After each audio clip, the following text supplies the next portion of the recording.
अचलपूर तालुक्यातील दीक्षाभूमी अचलपूर येथील ज्ञानसूर्य डॉक्टर बाबासाहेब आंबेडकर वाचनालय व बहुउद्देशीय संस्थांद्वारा एक दिवसीय धम्म परिषदेचे आयोजन 26 नोव्हेंबर रोजी करण्यात आले। या कार्यक्रमाचे अध्यक्ष खासदार बळवंत वानखळे, मुख्य मार्गदर्शक पूज्यनीय भदंत ज्ञानज्योती महाथेरो संग्रामगिरी व भदंत सत्यानंद महाथेरोसह अनेक भदंत मंडळी व भंतेजी संघ उपस्थित होते। सिद्धार्थ वानखळे सह वाचनालयाचे संचालक मंडळ सुद्धा मंचावर उपस्थित होते।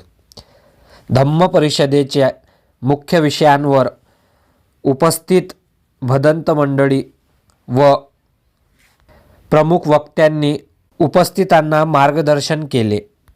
त्याच प्रकारे पूज्यनीय भदंत ज्ञानज्योती महाथेरो व सत्यानंद महाथेरो यांनी पांढऱ्या शुभ्र वस्त्र परिधान केलेल्या तालुक्यातील असंख्य बौद्ध उपासक व उपासिका यांना धम्म दीक्षांत प्रमाणपत्र वाटप करण्यात आले।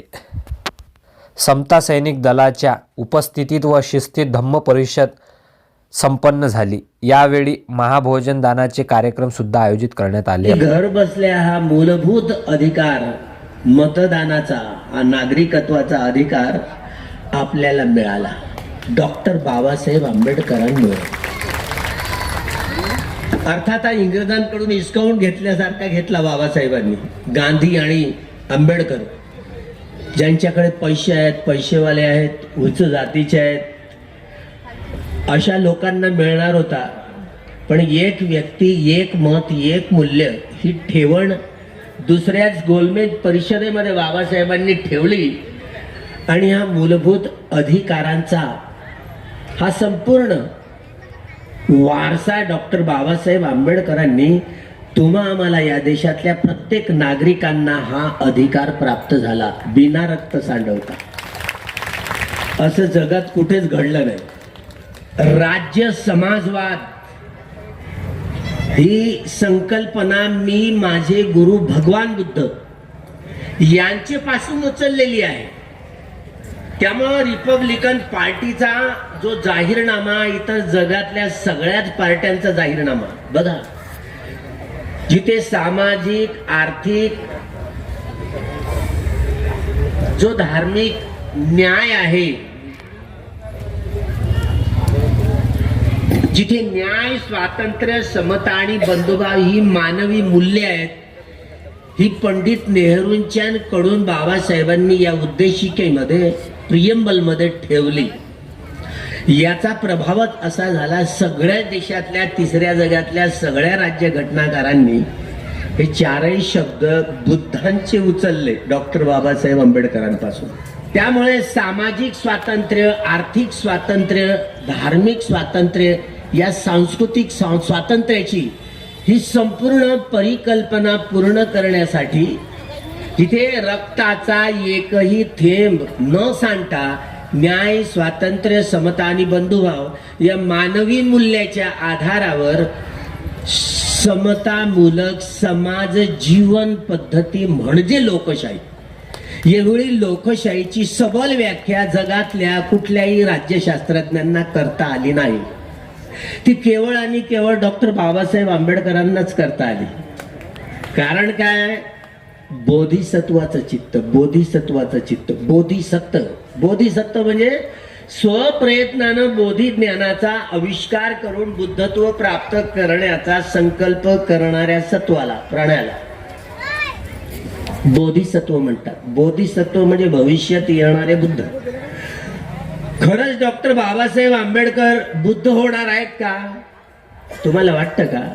तुमची बुद्धी काही काम करते का? 1, 2 नाही, 32 डिग्र्या प्राप्त करणारा एवढ्याशा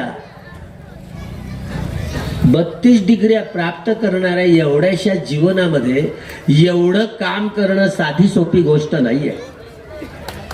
जगात या तोडीचा माणूसच दिसत नाही या युगपटलावर। म्हणून बाबासाहेबांचा नंबर पहिला लागतोय। जगातल्या साऱ्याच वैज्ञानिकांना, सगळ्या वैज्ञानिकांना समाज घडवण्यासाठी जी जी एनर्जी लागते, ऊर्जा लागते, ती ऊर्जा कोणती? समाज घडवण्यासाठी. ती समाज घडवण्यासाठीची ऊर्जा म्हणजे भगवान बुद्धांचा सद्धम्म होय. या निष्कर्षावर पोहोचण्यासाठी त्यांना 35 वर्ष लागली. 35.